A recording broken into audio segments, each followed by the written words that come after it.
Okay, I have Justin Schorzman with me today, and I am so excited. Hey, Justin. It's great to have you. I've known Justin forever, pretty much, A long since, time. yeah, since we were kids. Yeah. We were kids. Before the millennia, right? Yeah, yeah. Mhm. And we're both graduates from Kootenai High School and small town kids. So thank you, Justin. And so I know Justin's, we all know if you are watching this and you're in this community, Justin's been part of the Coeur d'Alene Resort, but has recently taken a switch. So tell us what you're up to now. Yeah.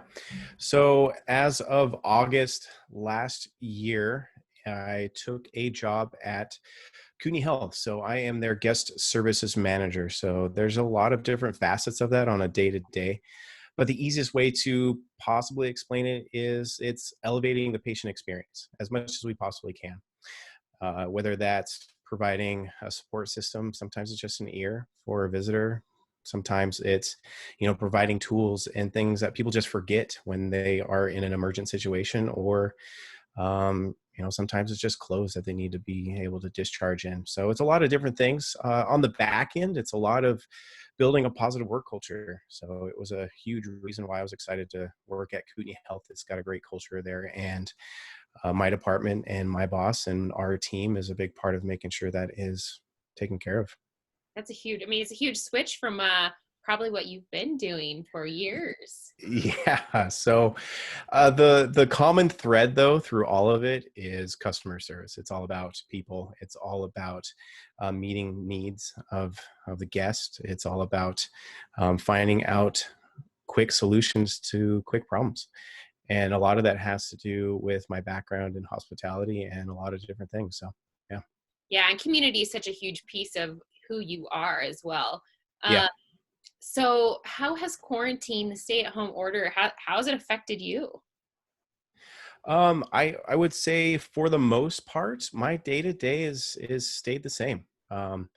Healthcare, just like many businesses, isn't immune to the effects that we're in right now as far as affected businesses. So healthcare has its trials that is and challenges that it's going through right now. But I have been fortunate, very fortunate to still go to work every day, Monday through Friday.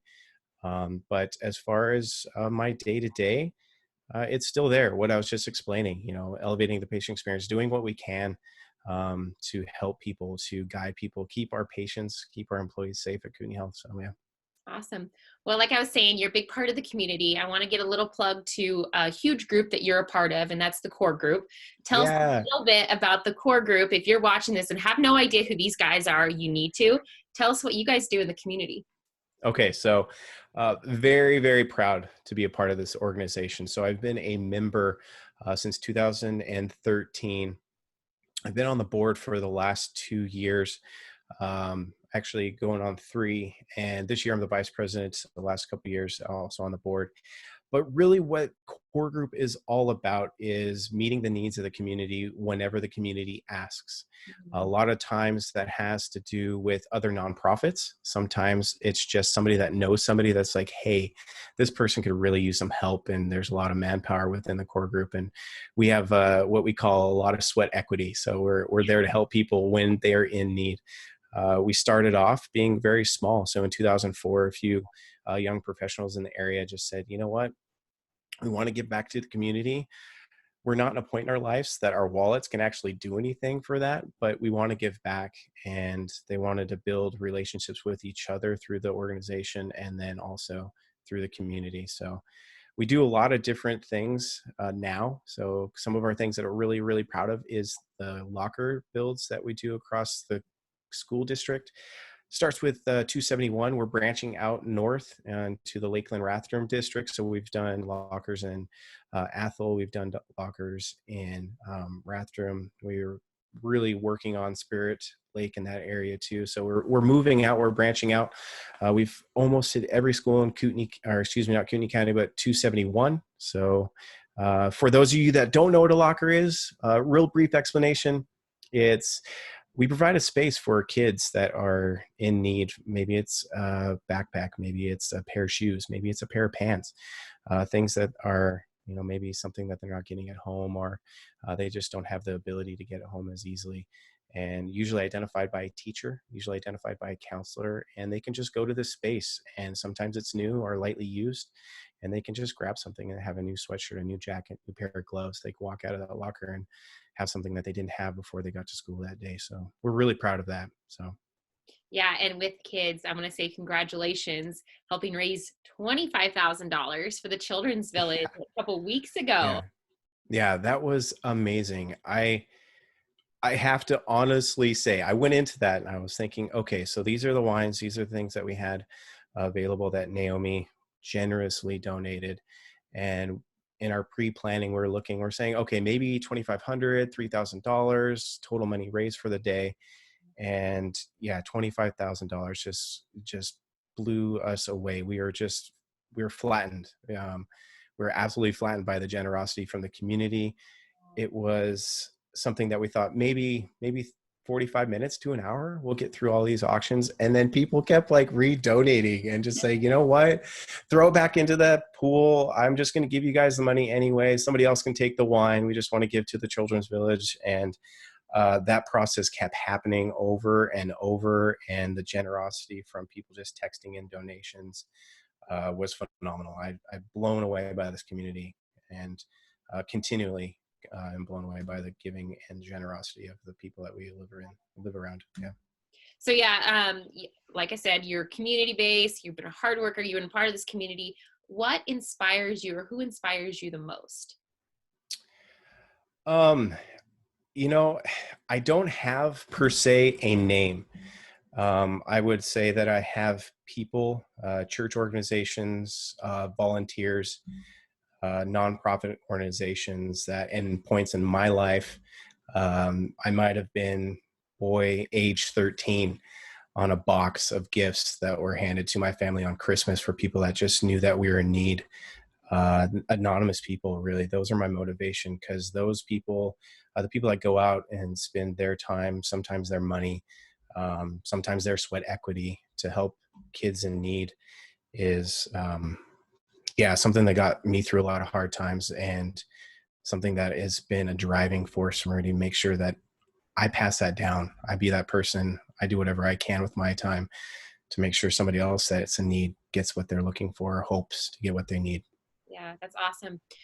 So a fun question. What have you, I know Idaho's starting to open up, but what have you missed the most about the lockdown quarantine? Um, hands down, I think it's just people. You don't realize how much just being able to interact, or see your friends, or just grab a beer maybe and say, hey, what's going on with your life, and have that connection, I guess, and interaction. There's still ways to do it. I mean, we're doing it right now. Right? We're waving over Zoom, and we're still connecting, and we're still able to do that. But we can all say that it's just not the same. But that's one thing I probably miss the I most. know. I can't Yeah. wait to walk into a room and shake someone's hand or give them a hug. I miss that. Yeah. Yeah. Or just not have that like subconscious feeling or in your brain, like, should I shake? Do I have hand sanitizer nearby? What do I do? Yeah. So, all of that, but, really looking forward to um, getting back to that time. So, Yeah. So favorite restaurant in Coeur d'Alene? oh, that's so tough. That's a hard question. I have a lot. Um, okay. Can I categorize it a little bit? So Yeah, like I'm what trying time to of the do day that. it is? Mm-hmm. Okay. Okay. So for a quick lunch, like Monday through Friday lunch, Cafe Crème down on Northwest Boulevard in the Harbor View Plaza. Amazing sandwiches, amazing fresh salads daily. I love that place. Really, I mean, my room's not very big in my office right now, and I think their seating space is exactly the same size. Quaint, family owned, really awesome place. Breakfast, I hop around on that one. Like the Garnet spaghetti for breakfast. I know it sounds weird, but try it. It's really, really good. Dinner time, man, that's a real tough one. Obviously, I've always enjoyed Vine and Olive. Naomi does a really great job there. If you want that nice setting, Beverly's is always a good spot. And then, just if you want to go over to Spokane, my good friend and entrepreneur, Adam Hegstead, Oh, the yeah. Yard. Gilded Unicorn. I love those areas as well, and those residents. So yeah. Yeah, I'm the same way. Breakfast, we have so many good breakfasts around here that it's hard to Yeah, it's like decision paralysis. You're like, well, what do I want? I have no idea. So, I pick. could list names for days. So very fortunate to be in that world around here. Exactly. So favorite band or favorite music? Um, so I'm a little bit of the entire spectrum. So if you threw, old school, classic rock in front of me, AC/DC, things like that, I'm all like, for the right time and the right moment, I'm ready to go. Hip hop. I remember listening to like Tupac driving up to the Harrison Flats on the way to school in the morning. Uh, I've done that. Pearl Jam, those times, the grunge. I lived that phase. I go all the way around. My friends give me a hard time, but I love like techno. I love trip hop. I love trance, things like that. Chill music. I will say this for all of you watching. I'm sorry, country is just not my thing. It's the one genre I just never fell in love with. I know. I North know. Idaho too. I know. It doesn't make sense in North Idaho, born and raised here, but there it is. So what is one piece of advice you would give a younger Justin? Oh man. You know what? I would say probably stay focused as much as you possibly can. I've been very blessed in a lot of different areas as far as um, what I want to do and being able to venture down a lot of different paths. My only advice to me is just stay a little bit more laser focused and making sure that you're obtaining your goals on a timeline that you're okay with. Yeah. So what can the community do right now to support you? Uh, I guess in relations to myself, core group, CUNY Health. Mm-hmm. Okay, yeah. Well, I'm going to throw a bone at the core group first. We're doing a lot here. Recently, we're doing errand running, so we recognized a need for people that were That's at awesome. risk, autoimmune deficiencies, things like that, elderly. We put together really, really quick. Brian Babbitt, our current president, just came with this idea, gave me a phone call. I said, hey, what do you think? I was like, that is great. So we did an errand running service. We threw up a web page really quick on our landing page at coregroup.com, and then we got a flyer out. We worked with the press. We just got information out really quick, and so we were running errands. It might have been groceries, it might have been picking up toilet paper when there was none, and then other things as far as just general errands. Maybe they needed to have their PO box checked or things like that. So we've been really proud of that. It's still in effect currently right now.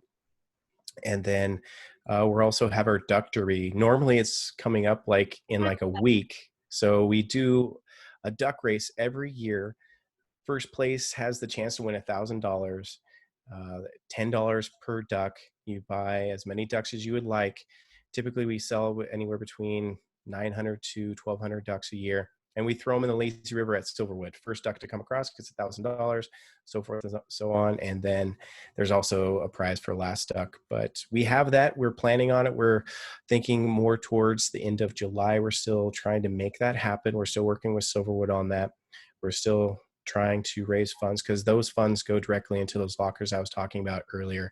Because when we go to those schools, maybe they don't have the resources to fill them up right away. So we give them $2,000 in seed money, so they have money to start off and put, clothing, toiletries, things like that, socks, high need items in those lockers right away.